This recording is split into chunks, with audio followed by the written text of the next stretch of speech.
Hi, my name is Tara Kachaturoff, and I'm the host of Michigan Entrepreneur, where we feature businesses from startup to stellar. Today, I have as my special guest Shawn Robertson, who is the owner of Shawn Robertson Hypnosis. Welcome to the program.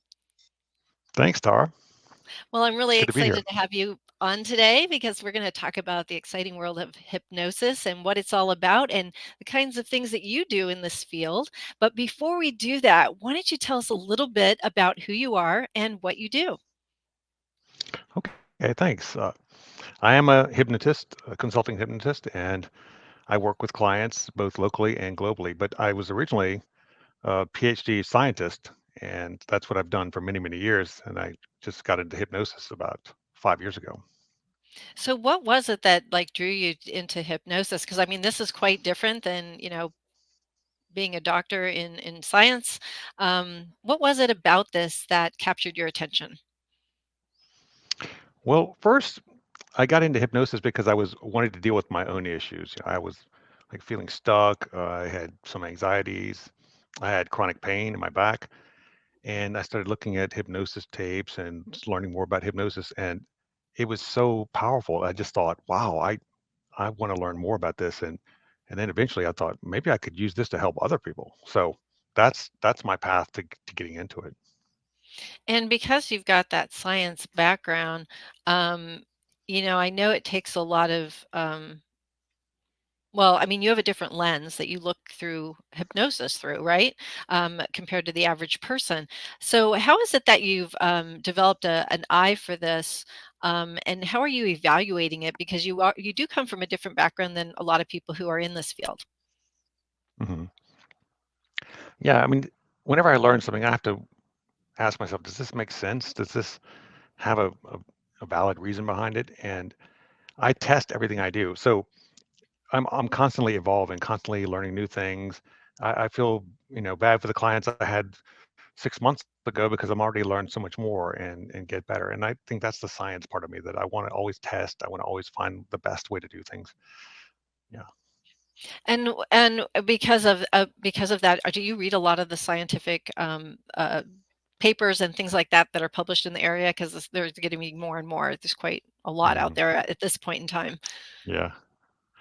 I do read a lot of those papers, and there's a caveat to those because to do it, there's not many scientific studies in hypnosis, and when there are, they kind of have to do it in a very canned way, and that they just play a tape to 40 people or whatever. So it's not. I think hypnosis is even more powerful than what science says because it's just hard to test in that normal scientific way. But I I do read the see. Yeah, papers. Yeah. I guess I didn't really realize that because I mean I know there are papers out there. I mean there are medical doctors that use this and things like that. So, why don't you tell us a little bit about your practice? So you are actually where are you based again? So I'm in Lucerne, Switzerland. All right, and but you are also you're in America right now as we're speaking, right? Yes, I'm in America right now. Right. I'm visiting my Um, parents. That's right. Visiting your friends.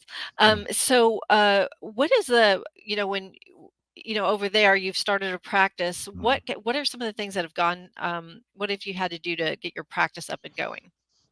Well, nicely, Switzerland is one of the easiest places to start a business, so that worked really well. But it's part of it is I have to do a lot of things in German, so I can speak German, but it's not as easy as English for me. So I have clients in to speak German, and then I have more clients that speak English because I work a lot with people online, and there are a lot of expats that live in Switzerland. So that's kind of to set up the business was quite simple. You just fill out some paperwork. That's all I had to do. But it's like learning German. Yeah, learning Right. German, that's a lot more difficult. That's the tough part. That's And right. yeah, it's one thing to be like a traveler and using, German to travel, but it's Mm. another thing to do hypnosis in another language. It's very difficult. Yeah, that's the Oh hardest my part. gosh, I can't even imagine. And you didn't grow up speaking German, did you? No, You learned it no, as an adult? Yeah, yeah, that's gotta be challenging. That's not an easy yeah, language. no. So what are some areas that you practice in, or do you specialize in any particular area when it comes to hypnosis? I kind of do. I focus mostly on chronic pain. That's the thing I feel like I do the best, but also anxiety and fears and panic attacks, things like that. I even did a phobia recently for needles, but mostly chronic pain, I would say. That's my, I don't know, my specialty, I guess. Yeah, it's a good specialty though. I mean, there's so many people that have it. What did they say? Like 20% of the world has chronic pain or something, or maybe it's Hmm. higher than that.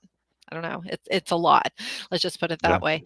So, so before we kind of jump in a little bit more to more detail around hypnosis, why don't you tell us like what a definition is of hypnosis? I mean, the way you see it. It doesn't have to be some Okay. clinical definition, but how Right. do you see it? Well, I mean, it seems like a straightforward question. However, I've literally never heard two hypnotists say the same thing about Really? what it is. Yeah, never. I think people that have been doing their whole lives could argue all night about what they think they're doing with people. But so I'll just tell you what I think it is, as the from my scientific background, and that is that we have a lot of things in our life. I mean, most things are just run unconsciously. How we feel, the things we do, and hypnosis is a way to sort of just look at things a little bit differently, focus the mind on things, and be able to pull up some of these things that are really we don't think about or they're unconscious and look at them and decide, does this serve me? Should I change this? And that's to me what hypnosis is, just sort of looking at things in a different way. And suddenly something that was horrible, panic inducing can seem like, oh, okay, I understand that now. That's how I see it. So it's like changing a point of view, maybe? Hmm. Yeah, something, a traumatic experience that you've had or something, you see it Mhm. sort of in a different way. Maybe you see it from above, from the side. You see it as an adult when it's something that happened to you as a child. You can just reinterpret it, and suddenly something that was so horrible you can even find the positive in it, which is an amazing thing. Yeah, yeah. And I know something that, I've heard from people because I work in this field as well is, we're always like in a trance, and different things around us are trancy, right? Yeah. Can you talk a little bit about that? Like watching TV is like a trance, driving is like a Hmm. trance. Can you speak to a little bit about the everyday trances that we're in so that people understand they're already in hypnosis? Right, that's a good point. A lot of hypnosis is not putting in someone into trance, but taking them out of trance, the trance that they've been in. So the trance is just sort of your frame of the way you see things. And like you said, driving is you can go into a trance for that. And it's an unconscious program just runs, and you don't notice that it's running. It just seems natural. So that's for example, someone who has panic attacks whenever a certain thing happens. That's a trance that they're in, or they have a phobia of something. And to get them out of that trance, they have to sort of see that they're in a trance first, and see that the underlying beliefs are what's causing this. And then once you see that, you can sort of kind of wake up out of this trance, and then will be different for you. So the waking up process, is that really like meta awareness, like watching yourself, watch yourself? I mean, is it Yeah, it, somewhat it can be. that? Yeah, for everybody, it's different. So for a lot Mhm. of people, it is like that. You sort of move outside of yourself and see yourself maybe from a different angle, and that's the same way as looking at a problem from a different angle. Someone who has a phobia of dogs, for example, you can sort of lead them in a path to see where that phobia came from. And then when they see that, they can reevaluate it. And then suddenly maybe dogs not a problem anymore. Yeah, yeah, and so when you're working with somebody, um, well, why don't we take a step back and kind of Mhm. talk about like what's the process of somebody working with you? Um, so first of all, somebody has to have some awareness they got something going on, and then they Mhm. kinda seek out Yeah. solutions, right? And then they visit all sorts of people with specialties that don't help them, and then they sometimes get to that end of their rope, and then they think, "Ah, hypnotist." So Mhm. once they, connect with you, so they find your site online Mhm. and they connect with you, what's kind of the process, at least in your hypnosis practice, what's the Mhm. process people go through to work with you? So, right, they first find me somehow online or, in social media, whatever. Mhm. And then they can book a 20-minute Zoom call with me. And then we talk about. their issue, and they can get to know me a little bit, and I can get to know Mhm. them, and they can decide, is this a person I feel comfortable with? Because they have to feel Yeah. comfortable with you. You know, Right. you're going into a lot of deep things, things you haven't told anybody maybe, and it's something you're going to tell this stranger. So they have to feel comfortable, and I have to know that I can help them. And Right. then after that, 20 minutes doesn't seem like a lot of time, but you can kind of get a good feeling. And then we would book 4 sessions typically Mhm. after that Yep. consultation. And the first session is sort of getting to know the person again. What's the problem? How's it affecting them? Mhm. What do they want the solution to be? Right. And then maybe some little exercises to just to let them to kind of go inside a little bit and see what it's like to to kind of go into a trance or to look at things in a different way, to shift out of different perspectives, and then leave them with something kind of uplifting for that first session, and then delve deeper into it in the next ones. And in the past, I used to try to do everything in one session, and it's too much. You just push people too hard, and it's just not. It's much more leisurely to do 4 sessions, and I find it much better to get problem solved. Yeah. Yeah. I mean, I've been in those like long sessions and nobody really wants like a 2, 3 hour session. It's a lot No. for you as the hypnotherapist and it's a lot for the client. But yeah, I like the fact that you have multiple sessions. So they grow between that. They grow between Mhm. the sessions and they get to experience the results, which is amazing. Yeah. Right. So And also as a scientist, like I don't want people to leave and I don't know what happened. I want to know right. how did it go? What happened? So, Exactly. And so how do you determine like how when the sessions how do you space, what's the cadence of the mhm, meetings or does it just depend on what happens or do you do them weekly? How does that work? Because I know every hypnotherapist is a little bit different, mhm. but what have you seen in your practice that works the best for your clientele? I think that what I find works the best is to do a session and then wait a week or two and then do another one and then maybe a little bit longer, especially if we've dealt with some big issues, to let it sort of sink in, maybe 2 or 3 weeks, and then Mhm. another one. And then the last one I almost hold in reserve, like, do they want to go longer? Do they need it right away? Sometimes people want to just like, I feel pretty good. I want to hold that last one off in case something things get worse or something, and I want to be able to could come back to you. So we can really play it by ear. But this this first three pretty easily spaced out. The fourth one maybe right away, but maybe longer.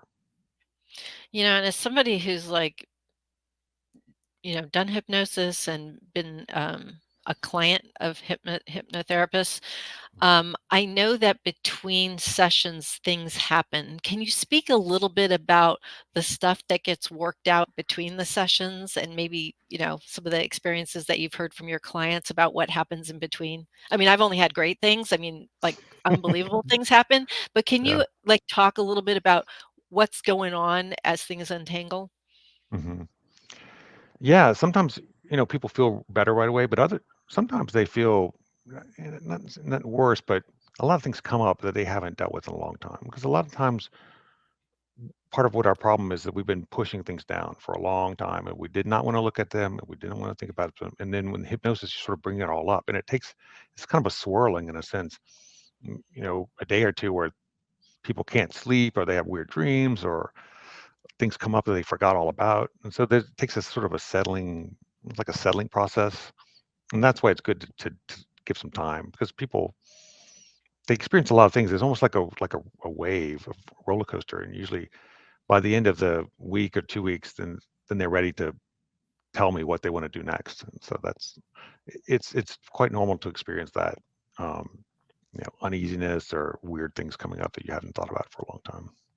Yeah, and I've experienced a lot of that because I've done a lot of hypnosis for the last few years, and I'll tell Mhm. you, it is the weirdest feeling. I've had all sorts of strange feelings. I feel like it's like you're living in a snow globe and you've shaken the globe up, and then That's all right. this stuff has to settle to the ground. But I'll tell you, magnificent things that have happened. Yeah, it's always weird the first day or so. I felt for me a little bit Mhm. strange, but what happens afterwards is like beyond anything that I can even imagine. So it's an adventure, and I don't think people always know that. So I think Mhm. that's why I wanted to bring that up because I think it's important people know it's all normal. It's all part of the process, and Mhm. it just it's an amazing process, that's all I can say. So as you work with clients, because I mean, you literally work with clients all over the world, correct? Mhm. Yeah, but Yeah, mostly so Europe and Canada and the US and some from England, yeah. Mhm. yeah, yeah, it's great having a global practice like you do, and you've trained with, like, all the best of the best, right? So, I Yeah, mean, some that's really how good we ones, met. yeah. Yeah, Yeah, that's so right. that's how we met, and you go to a lot of, like, yeah, you've just trained with the best people, and you're not just trained in hypnosis, correct? You're also trained in other modalities, correct? Yeah, I mean, there's a lot of things that sort of fall under the hypnosis umbrella. There's Mhm, sort of EFT tapping, there's mhm.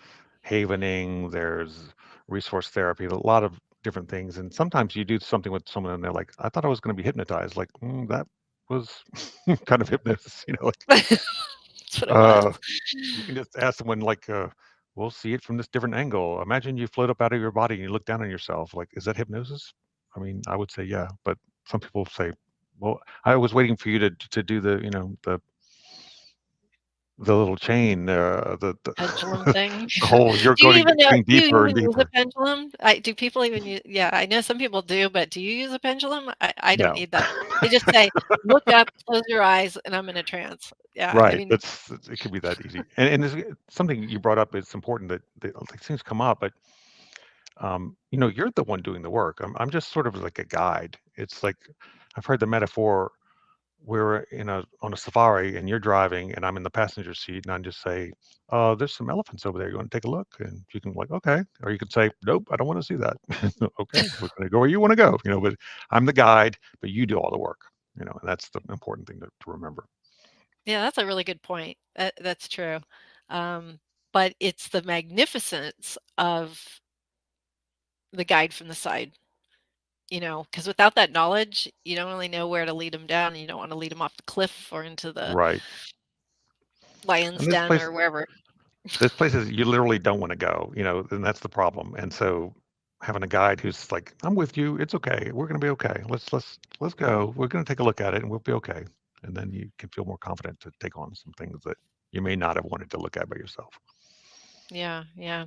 Now I know, I met you a long time ago when you were doing things, in pain management and things like that, Mhm. and been through some of your training, some of your courses, which were excellent.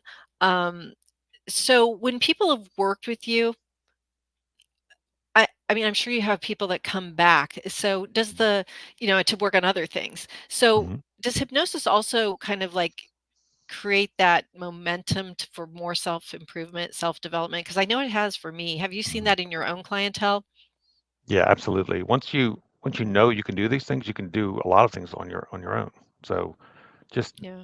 just becoming aware of your own feelings or aware that you have some control over your own emotions. That's a huge step for a lot of people.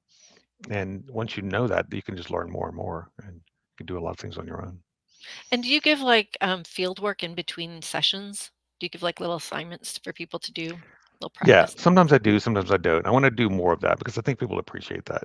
Yeah. A lot of times people don't do it, but it's good to have an assignment, to give them and something for them to work on. So I usually do that now. Depending on what their issue is, I'll say, try to think of this or try, take some small steps in the right direction so they can Yeah. practice.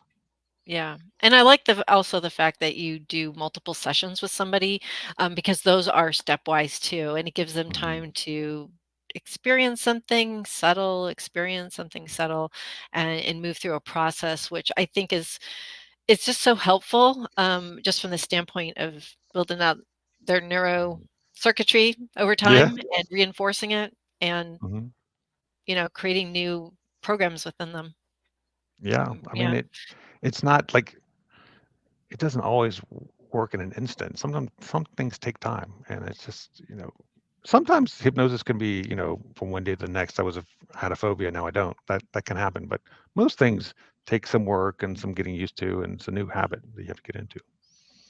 Yeah, and sometimes you just wake up and you're like, "This is gone," or, "I can eat again. I don't have stomach pain," or, "I can Right. walk. My knees feel great." Like, Yeah. and it's like you wake up to it and it's like you're in a new reality because Mhm. you're basically rewiring. I mean, isn't that what you're kind of doing? I mean, Yeah. what's happening inside your brain? Let's talk about that for a second. What's Mhm, happening in the brain when you're going through hypnosis? What's it doing? mhm.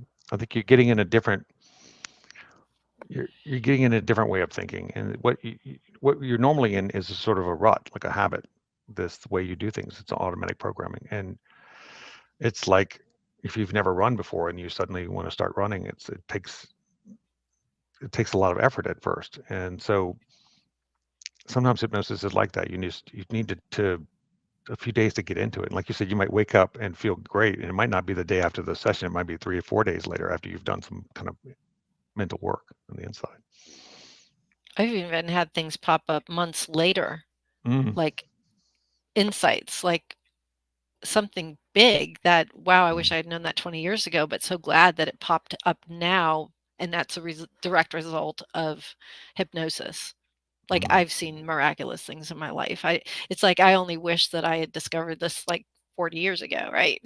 Like it Yeah, would that's have the changed frustrating everything. thing. It's Yeah, like, oh my um, gosh, I had no idea, I It just know it's wasn't in any. frustrating. It is because it's like I didn't know it could be this easy. Mm, You know? Would have saved right. myself a lot of pain and suffering.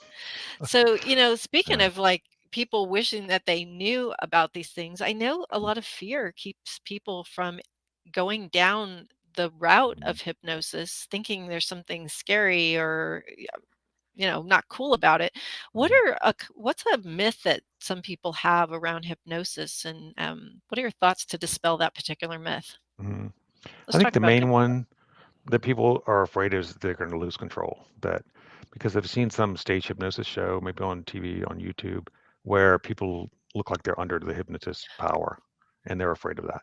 And that's just not the way it is. It's those shows, they pick people especially that really want to do something weird. They have this. I don't know if you've ever seen one, but that's how most people get their idea about hypnosis. So they'll have a audience of 400 people. They'll do some test, and they'll pick the 20 people that pass the test the best. And then they'll bring them on stage, and they'll get rid of everybody until they have like 3 or 4 people that really are into it and they really want to do something weird. And those people can cluck like a chicken or do whatever.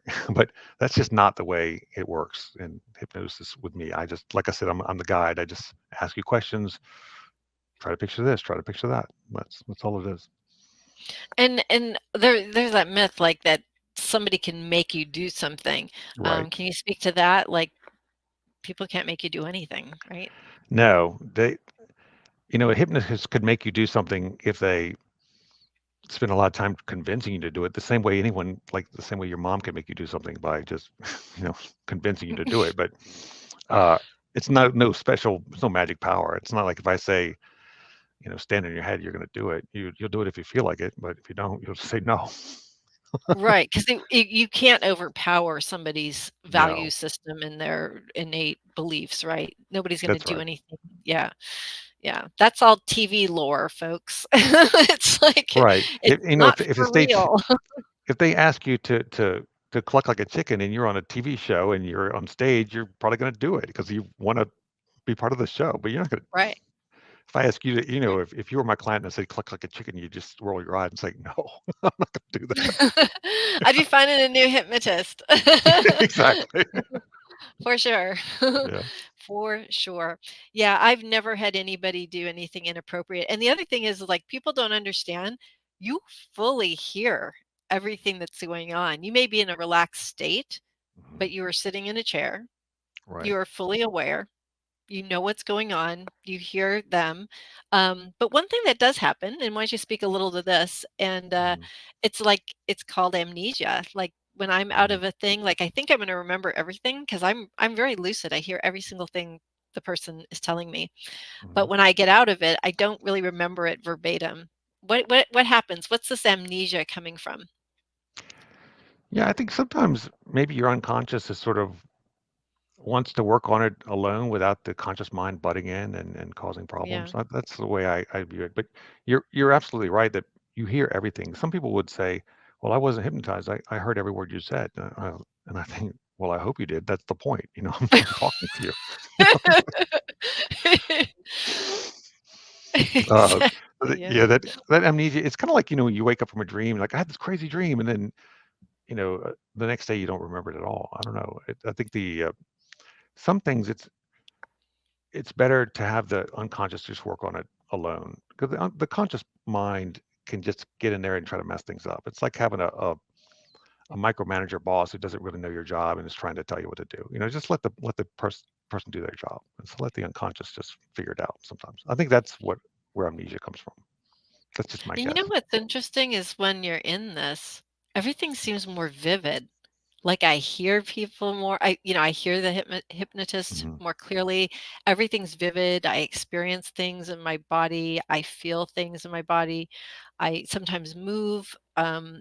Just all these things are happening, and it doesn't matter if I remember them, and I don't it doesn't matter. mhm, All I know is it works. It just mhm, works.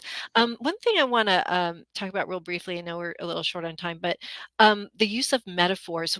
What is a metaphor, and why do hypnotists use it so much in the work they do, or some do? Why is mhm. that? So a metaphor is a story that seems to not have anything to do with your issue, but it actually does. And I think it's getting down to looking at things in a different way. It's like when you watch a science fiction movie and they're really dealing with some current issue, but it's in the future, so you don't it doesn't seem threatening to you. So it's the same way a metaphor is. You can look at the situation kind of from a distance and rethink it. Because if I talk to you directly, you might be like, well, I don't buy that or something. But if it's a story about somebody else or an animal or something, then you can see it in a different way. That's how I think it works. Yeah, and why and that's just easier for the mind to take in, right?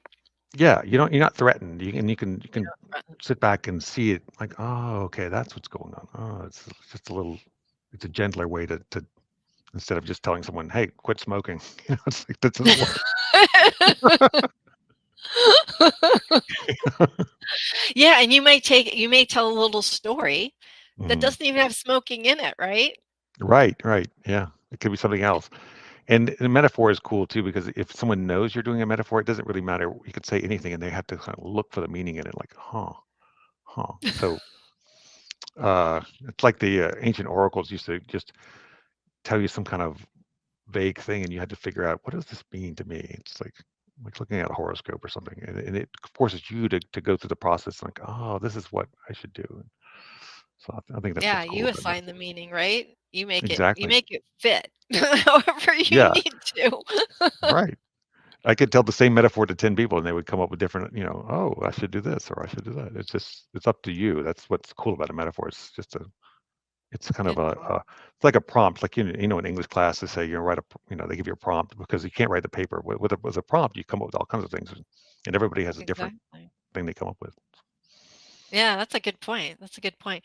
I know real quick, I want to try to shoehorn this in is, Mhm, I know you work virtually because you work with people all over the world, basically. mhm, Um, is very much different working, for somebody who wants to work with you virtually? Is it just almost just like working with you as you do at mhm. your office? Can you talk a It little bit is. about It's that? actually, surprisingly, it works just as well, if not better, online because Mm, online the person is in their own home or their place where they feel yeah, secure and where the problem is happening. If you go to the office, you go to the doctor and suddenly the pain goes away when you get to the doctor. It's like, oh, this is stupid. right. So it's like, and that could happen too. Like, oh, I'm afraid of needles, and then when they're with me, they feel fine, and then they go back home and they still has a fear. So when you work online, they can be in the place where the problem's happening. I think that's a good point. But but Yeah, that's a really but good in point. person's cool too. I mean, I like Yeah, both. I like to see people, but online is yeah. fine for hypnosis. Yeah, I've only worked online with people that way. I never worked face to face. It'd be interesting, but that is such a good point. When you're not in the same environment where you experience the issue, you know. Yeah. But You yeah, know, that's who fascinating. who hasn't been to the dentist and then the toothache goes away when you get there, and then it comes back when Right. you go home. Yeah, Right, exactly. Exactly. Well, I know we've come to the end of our time. I still had more questions to ask you, but we can always do another interview in the future. that'd be great. But I'd like to ask you, what is your advice to entrepreneurs? Because you are one, you're working as a hypnotherapist, you work globally, you're based out of Lucerne, Switzerland. What is your advice to entrepreneurs if you could just share one piece? Okay, this is going to sound weird, but the biggest thing is to get comfortable with yourself. Be able to look in the mirror and say, I accept you and I love you. And it sounds so kind of woo, but every time I do that, business gets better. You have to like believe in yourself and love yourself no matter what else happens. And it's like Louise Hay's book. I don't know what the titles, but though that helps me more than anything. And I would advise every entrepreneur to do that. Get comfortable with yourself, love yourself, and that'll shine out to everyone else. That is like the best piece of advice I've ever heard, and I've been doing this show for decades. Oh my gosh, that's so true. That's so true. Well, I want to thank you so much, Shawn of Shawn Robertson Hypnosis, for being a guest on today's program. And we should have you back again in the future and talk a little bit more about this and some of the other fields and things that you draw upon and bring into your practice with your clientele. That would be great, Tara. I loved being here. Thank you so much for having me. Absolutely. If you'd like more information about our program, please visit us at www.michiganentrepreneurtv.com. Please join me again in the future when I interview another enterprising entrepreneur. Until then, wishing you the best of business.